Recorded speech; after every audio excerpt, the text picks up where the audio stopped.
Et bonjour les loulous. Aujourd'hui, on va parler de Terminator. Donc, on va alterner le génial au pire. Commençons par poser les bases. James Cameron est un génie. Ce point étant désormais incontestable, on démarre. Cameron obtient sa première réalisation pour le film Piranha 2, mais les choses se passent mal, il est même viré du film, même s'il rentre par effraction dans les studios pour y poursuivre le montage. Surmené, il tombe malade et rêve d'un robot qui rampe sur le sol avec des couteaux. Comme ça l'obsède, il écrit un brouillon et engage son ami Bill Wisher pour écrire un scénario et un script.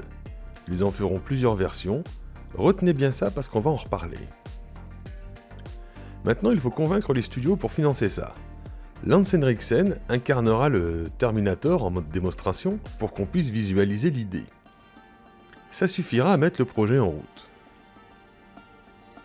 Pour le rôle de Kyle Reese, on veut un acteur qui soit une star montante, comprenez célèbre mais pas trop cher.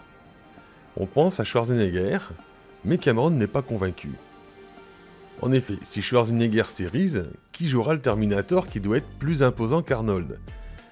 Et à part un autobus, il n'y a pas grand chose.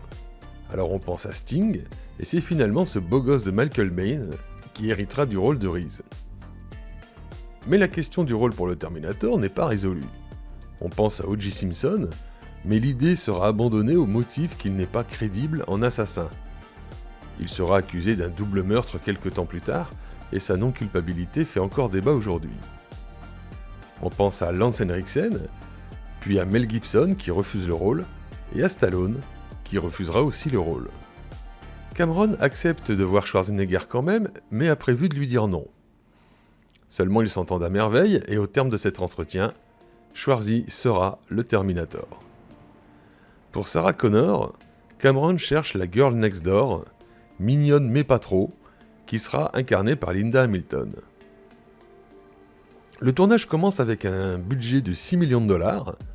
C'est un très petit budget, mais à part Cameron, personne ne croit à ce film. Schwarzenegger lui-même dira lors d'une interview qu'il fait un petit film de merde qui prendra quelques semaines. À cette époque, Cameron dormait dans sa voiture. Pourtant, quand le film sortira, ce sera un énorme succès à ce qui devait être un petit film de série B. Il rapportera 78 millions de dollars, soit 12 fois son budget, et lancera la carrière de Cameron qui partira tourner Alien le Retour, je vous en reparlerai de celui-là, avec Lance Henriksen dans le rôle de Bishop. On retrouve dans le scénario tout ce qui fait du Cameron. Un scénario simple, efficace, très structuré, qui se termine sans question en suspens, sans oubli, sans twist bizarre, une charpente solide et un habillage efficace. Un robot du futur débarque à Los Angeles pour tuer Sarah Connor, dont le fils organisera la résistance à l'avenir, jusqu'à vaincre les machines qui avaient pris le pouvoir. Comme il y a plusieurs Sarah Connor, il s'emploiera à les tuer toutes jusqu'à ce que un soldat du futur, Kyle Reese, vienne secourir Sarah pour qu'elle puisse vivre afin de donner vie à son fils John Connor, dont il est ironiquement le père. Après avoir installé les personnages, le film est une longue course-poursuite. Mais c'est à la fois un film d'action, de science-fiction, et ça lorgne un petit peu du côté horreur avec le personnage de Terminator qui fonctionne comme un boogeyman, genre Jason de Vendredi 13 ou Michael Myers. Mais quand le Terminator se relève alors qu'on le croit mort, c'est plus cohérent. À la fin du film, la boucle temporelle est parfaite, et sur les dernières images, on voit Sarah Connor avec un berger allemand, rappelez-vous que les chiens détectent les Terminators, qui se fait photographier et on sait tous ce que cette photo signifie. Et ça aurait dû s'arrêter là. Mais 8 ans plus tard, Cameron remet ça. Alors pendant très longtemps, ce qui m'a dérangé avec Terminator 2, c'est que le film, bien que génial, trahissait le premier en insérant une boucle supplémentaire dans une boucle qui était déjà parfaite. Mais en fait, c'est plus compliqué que ça.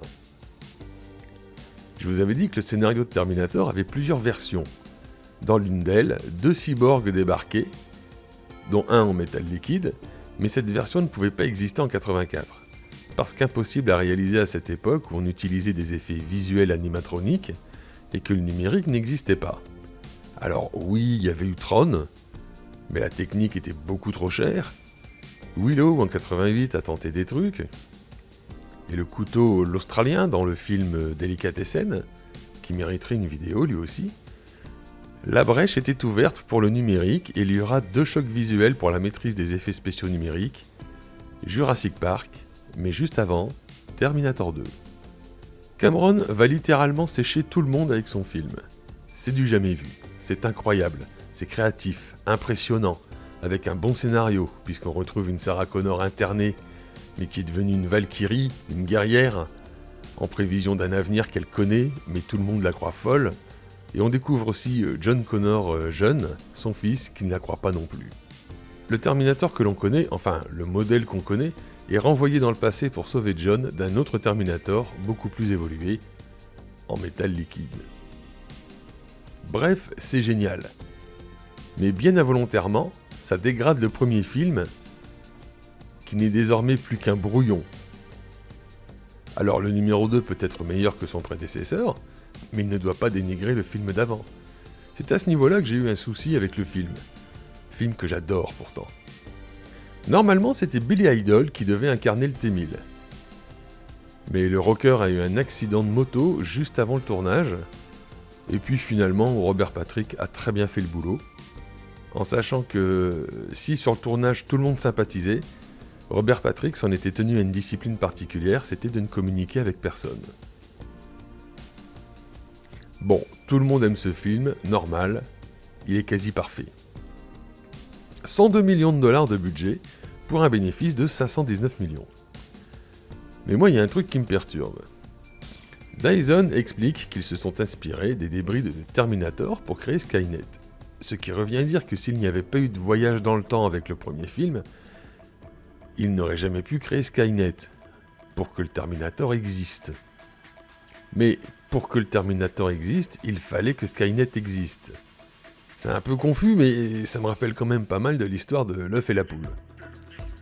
Bon, c'était génial, et ça aurait dû s'arrêter là.